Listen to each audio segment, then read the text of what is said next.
Alright, what fascinating thing am I gonna learn on the internet today? Oh my. Dude! If it's Rob Ford, I don't care. Dude, no, it's Carlyle! There's big news! No freaking way! Oh my god, I've been dreaming about this day for so long. Oh, finally, it's... And firings and... Where's his name? Oh my god. What's that thing you say at the end of every intro? Woo! Are you just gonna get hammered? Get me a toaster. Magic Angel Robot from Winnipeg. What the hell are you talking about? This team is ruining my life. That's the one. That's what I was thinking of. Well, I was gonna save this for the day he got fired, but bottoms up.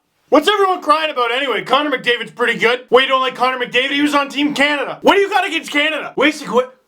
Are you a spy? Are you talking smack about my country? Because I'll Connor McWhoop your ass. So, the Leafs fired a lot of people, a lot of coaches. And on a day where the Leafs fired a bunch of coaches, you'd think the odds were pretty good that one of those coaches was Randy Carlyle. Well, guess what? Not only was Randy Carlyle not fired, but the Leafs extended him for 2 years. I want to say that again just so everybody understands. Not only was Randy Carlyle not fired, but he was extended for 2 years. Randy Carlyle was extended twice the amount of years that the Leafs have made the playoffs in the past decade. We're gonna calm down. We're gonna...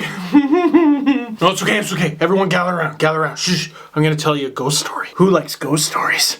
I said who likes ghost stories? There's no one else in this room that we know of. There was once a young Leaf fan. The year is 2013. The latest NHL lockout has proven long and gruesome. And the winter has grown cold. And that young Leaf fan said, I would give anything for the lockout to end and for the Leafs to make the playoffs. Anything? A voice asked from the shadows. It shall be so, said the voice before returning to the void. And make the playoffs the Leafs did. Nobody knew how because they got outshot pretty much every night. But they did. It brought the young fans such joy. But with the Leafs down 3-1 in the series against the mighty Bruins, the fan grew greedy. I would give anything just to see the Leafs make it to 7. Anything? A voice called from the dock. Yes! I don't care what the Leafs do as long as they push it to 7. It shall be done, said the voice once more. And like that, the Leafs won Game 5. What's more, the Leafs took Game 6 on the wings of the Angel James. I've never been this happy, cried the fan as the Leafs sat on a 4-1 lead in the 3rd period of the 7th game. Well, then I've held up my end of the bargain, cried the voice. And like that...